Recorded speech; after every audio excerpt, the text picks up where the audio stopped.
Jesus is the Light of the Lockdown by Daniel Harnell.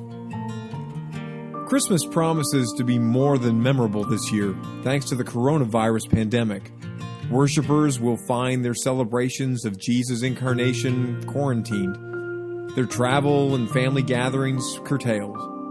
Manger Square in Bethlehem on Christmas Eve will likely resound with comparative quiet, as will countless churches where Silent Night will have more to do with global angst than it will with heavenly peace. Carols and sermons will occur online, alongside all the Christmas shopping. The hopes and fears of 2020 are met in Jesus this Christmas. God in the flesh was born to us with every limit the incarnation imposes. Could Jesus have contracted a virus? As he was fully human, we presume so. But as he was fully God, we likewise presume any virus only would have had power over Jesus if granted from above. As illustrated in John 19:11, Jesus answered, "You would have no power over me if it were not given to you from above. Therefore, the one who handed me over to you is guilty of a greater sin." Moreover, we presume Jesus could have repelled a virus as he cast aside Satan, though he characteristically eschewed using divine power for personal benefit. In Matthew 26:53, "Do you think I cannot call on my Father, and he will at once put at my disposal more than 12 legions of angels?" Mark 15:30, the thief calls out, "Come down from the cross and save yourself." Luke 4:23, Jesus said to them, "Surely you will quote this proverb to me, 'Physician, heal yourself.'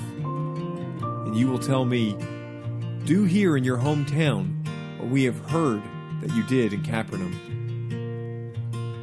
Among us mere humans, COVID-19 continues its spread like fire in a parched forest, without discrimination. It burns alongside hot civil unrest and intensely divided public discourse and politics worldwide. Pandemics show no partiality. Discrimination does happen among the cinders, however. The global poor, those without access to good health care, the elderly, the already sick, minorities and the marginalized, essential workers, and those needing riskier work to make ends meet sink under the ashes. This may not be our last coronavirus Christmas. A vaccine holds promise, but it won't immediately eradicate the viral threat, especially if there's not universal availability or compliance, or if the virus mutates into a deadlier strain. Whatever beauty ultimately arises from the ashes will be the work of the Spirit. Isaiah 61:3, "And provide for those who grieve in Zion, to bestow on them a crown of beauty instead of ashes, the oil of joy instead of mourning, and a garment of praise instead of despair. They will be called oaks of righteousness, planting of the Lord, for the display of his splendor." Disparities exacerbated by the pandemic between privileged and poor are those Jesus was born to comfort. As Mary sang of God and her Son's conception, he scattered those who are proud in their inmost thoughts. He has brought down rulers from their thrones, but has lifted up the humble. He has filled the hungry with good things, but has sent the rich away empty. Luke 1:51-53. Still, in the spirit of incarnational humility, Jesus insisted we must each take up our own cross and follow him. Loss is the sure way to real life. But human pride, a viral vice, fiercely pushes back against crosses by asserting autonomy and control. Pride refuses to concede to mere humanity with its limitation and brokenness, toiling instead to construct a fake front of godlike sovereignty, independent, detached, fully in charge. Psychologist Richard Beck labels this the dark and pathological side of American success. We labor for material and emotional self-sufficiency so as to eliminate every trace of vulnerability. We strive to be like a god who does not actually exist.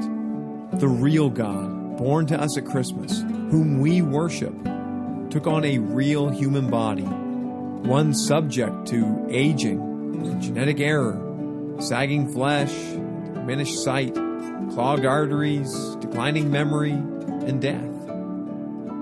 And the incarnation occurred amid desperate poverty and scandal, oppression, and uncertainty. Jesus cried as a baby and navigated adolescence. He lived a righteous life and died an unjust death for us, wearing a crown of thorns, which recent preachers note resembled the coronavirus. Corona comes from the Latin meaning crown.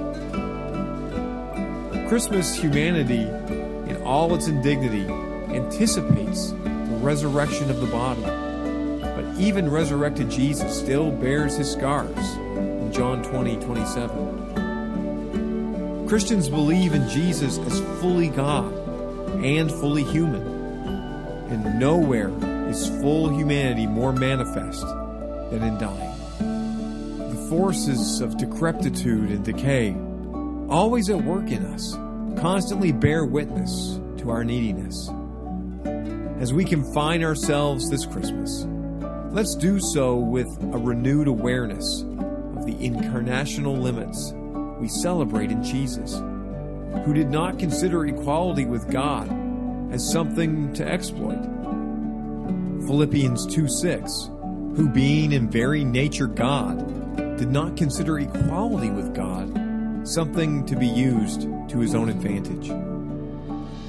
Let this awareness fuel our prayerful, active concern for fellow Christians and others worldwide threatened and thwarted by this pandemic. Every Christmas season decries its own commercialization and seeks to reground itself in true meaning. If losing our lives and our comfortable lifestyles opens us up to the true humanity we share with the least and the last and the lost around the world, and thereby meaningfully reconnects us to each other, then I say, Merry Christmas.